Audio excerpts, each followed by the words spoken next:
इस एमसीक्यूज़ के अंदर हमसे ये चीज़ पूछी जा रही है कि एक स्काई डाइवर है, falls down through the air at a terminal velocity, यानी कि वो जब हवा में से नीचे गिर रहा है तो जिस वेलोसिटी के साथ वो आ रहा है वो वेलोसिटी टर्मिनल वेलोसिटी। अब ये टर्मिनल वेलोसिटी एक कांस्टेंट वैल्यू है, ठीक है। The force of air resistance on him, उस बंदे के ऊपर जो फोर्स ऑफ एयर रेजिस्टेंस है वो कितनी होगी? क्या वो उसके हाफ ऑफ द वेट जितनी होगी, या फिर क्या उसके वेट जितनी बराबर ही होगी, क्या उसके वेट से डबल होगी, या फिर हम उसको डिफाइन नहीं कर सकते इस महदूद डेटा में से। अब ये इसके थे ऑप्शंस। अब यहाँ पे ये चीज़ समझें कि वैसे टर्मिनल वेलोसिटी होती क्या है। Terminal velocity of object in fluid occurs when drag force acting on the object is equal। यहाँ पे चीज़ समझें कि ड्रैग फोर्स जो उस ऑब्जेक्ट के ऊपर लग रही है वो बराबर हो to the gravitational force acting on the object fluid के अंदर।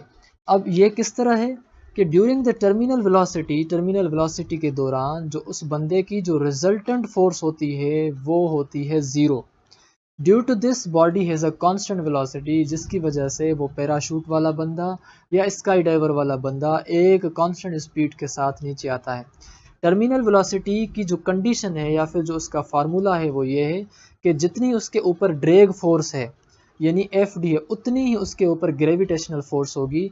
तो उस टाइम जो उसको वेलोसिटी होगी उस वेलोसिटी का नाम ड्रैग फोर्स सॉरी उस वेलोसिटी का नाम टर्मिनल वेलोसिटी कहलाया जाएगा। अब ये किस तरह, यहाँ पे देखें कि एक स्काई डाइवर नीचे आ रहा है स्काई की तरफ से, लेकिन इसके ऊपर कोई भी फोर्स बराबर नहीं है।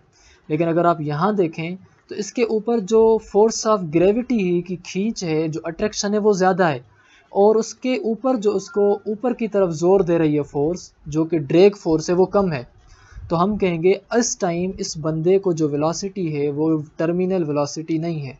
टर्मिनल वेलोसिटी इस बंदे को तब होगी जब जितना इसको ज़मीन अपनी तरफ खींच रही हो उतना ही हवा इसको ऊपर की तरफ जो है वो ज़ोर दे रही हो।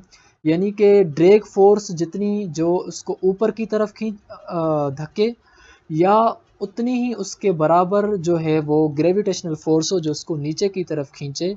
जब वो आपस में दोनों बराबर होंगी, फिर बराबर होने की वजह से ये बंदा किसी न किसी वेलोसिटी के साथ तो मूव करेगा ना, उस वेलोसिटी का नाम टर्मिनल वेलोसिटी कहलाया जाएगा।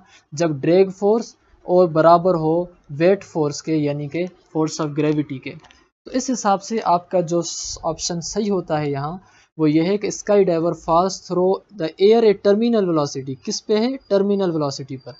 तो फोर्स ऑफ एयर रेजिस्टेंस यानी ड्रैग फोर्स वो बराबर होगी उसके वेट के, यानी कि एक्सीलरेशन ड्यू टू ग्रेविटी या फोर्स ऑफ ग्रेविटी के। तो हम कहेंगे कि is equal to his wait.